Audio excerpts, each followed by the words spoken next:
शादी को कुछ ही दिन हुआ था और आज काम वाली भी नहीं आई, इसलिए स्वाति बर्तन धोने लगी। धोते धोते उसके हाथ से कांच का कप नीचे गिरकर टूट गया। कप टूटते ही वह डरने लगी कि उसकी सास अब बातें सुनाएंगी। आवाज़ से सास दौड़ती आई और बोली, बेटी क्या हुआ? स्वाति बोली, माँ पता नहीं, ध्यान रखते हुए भी कैसे मेरे हाथ से कप नीचे गिर गया। सास बोली, बेटी चिंता न कर, कप ही तो फूटा है, तुम्हें चोट तो नहीं आई, और भले ही इसके कितने टुकड़े क्यों ना हो गए हों, पर मेरी बेटी के दिल के टुकड़े नहीं होने चाहिए। मेरी बहू से महंगा है क्या यह कप? और हाँ, तुझे अभी यह सब करने की कोई ज़रूरत नहीं। मेहंदी भी नहीं उतरी अभी तेरे हाथों से। अभी तुम मेरे बेटे के साथ ज़्यादा से ज़्यादा समय बिताओ और एक दूसरे को समझो। सास ने अपनी बेटी को बुलाया और कहा, प्रीति इधर आकर अपनी भाभी का ख्याल रखो, अभी इस घर में नई नई आई है। प्रीति ने कहा, हाँ माँ। सास फिर बहू से बोली, शुरू में तुम मुझे अपनी माँ ही समझना, मुझे भी तुम्हारा दिल जीतना है, सास बनकर नहीं, माँ बनकर। देखते देखते स्वाति के आंखों में खुशी के आंसू आ गए। छलछला गई उसकी आंखें और सास के पैरों में गिरकर बोली, मैंने एक माँ छोड़ी तो दूसरी नई माँ पाई, बल्कि आप मेरे माँ से भी ज़्यादा ममता मेरे लिए रखती हो। यदि घर में यह कप टूट जाता तो माँ भी दो बात कहे बिना नहीं रहती। रात को स्वाति की नींद ही उड़ गई। रह रहकर शाम की घटना याद आ रही थी। सास के बारे में उसकी जो सोच थी, उसकी विपरीत सास का व्यवहार पाया। उसका भी कसूर नहीं था ऐसा सोचना, क्योंकि लोगों के मुंह से बुरी सास के बारे में ही सुना था। स्वाति अपने अतीत में खो गई। उसे फिर याद आया कि कुछ साल पहले उसके इकलौते भाई की शादी हुई थी। मेहंदी का रंग उतरने से पहले ही माँ ने भाभी पर काम की पूरी जिम्मेदारी डाल दी और अपने ही नियम कानून के हिसाब से भाभी को चलने के लिए मजबूर कर दिया। माँ ने भाभी को घर में एडजस्ट होने में जरा भी वक्त नहीं दिया। भैया भाभी को बाहर ले जाते तो माँ का मुंह फूल जाता और बोलते कि हर समय भाभी को साथ ले जाने की क्या ज़रूरत है। कभी भी भाभी को खुली हंसी हंसने नहीं दिखा।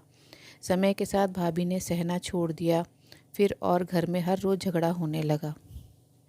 एक दिन भाभी के हाथ से कांच का गिलास नीचे गिरकर टूट गया।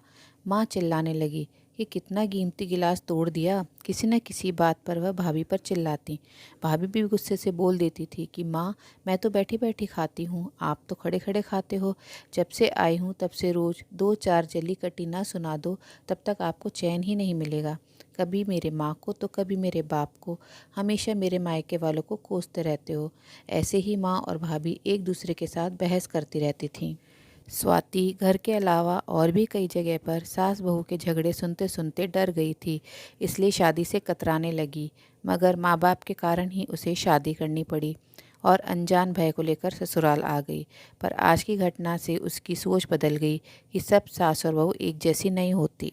नींद न आने की वजह से उसने सोचा कि चलो थोड़ी देर माँ से बात कर लूँ। माँ ने इतनी रात को उसे फ़ोन करते देखा, कहा, बेटी सब ठीक तो है ना? कहीं तुम्हारे पति से या सास से झगड़ा तो नहीं हो गया? स्वाति बोली, नहीं माँ, ऐसा कुछ नहीं है।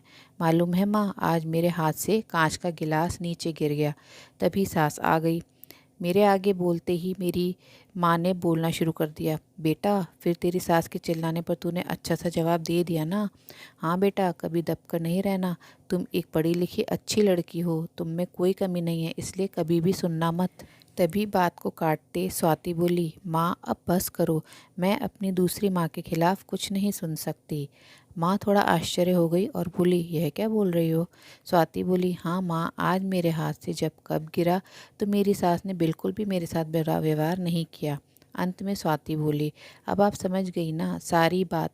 माँ, एक और बात कहनी थी, आप बुरा तो नहीं मानोगे? उसकी माँ बोली, हाँ बोल बेटा।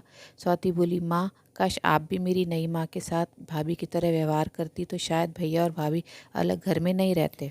अपनी बेटी की यह सब बातें सुनकर उसे एहसास हुआ कि उसने अपने बहू के साथ गलत व्यवहार किया था। उसकी बेटी ने उसकी आंखें खोल दी। स्वाति उससे पहले कुछ बोलती तभी उसकी माँ बोली, स्वाति अब जब तू यहाँ आएगी तो पूरे परिवार को एक साथ पाएगी।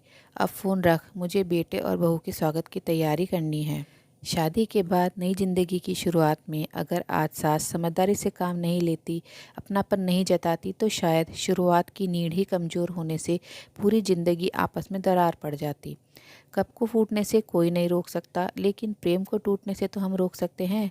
कांच के टुकड़े हो जाएं, पर घर के टुकड़े ना होने दें।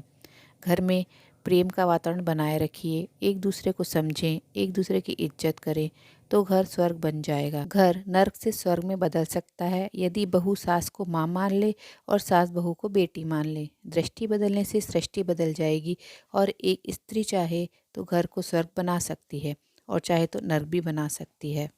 दोस्तों, अगर इस कहानी ने आपके मन को छुआ हो तो इस कहानी को अपने दोस्तों के साथ ज़रूर शेयर करें और ऐसी ही प्रेरणादायक या मन को छूने वाली कहानियों को सुनने के लिए चैनल को सब्सक्राइब ज़रूर करें। कहानी को पूरा सुनने के लिए आप लोगों का तहे दिल से धन्यवाद। तो फिर से मिलेंगे मेरी नेक्स्ट कहानी में। तब तक के लिए आप लोग अपना ध्यान रखिए, स्वस्थ रहिए। Thank you.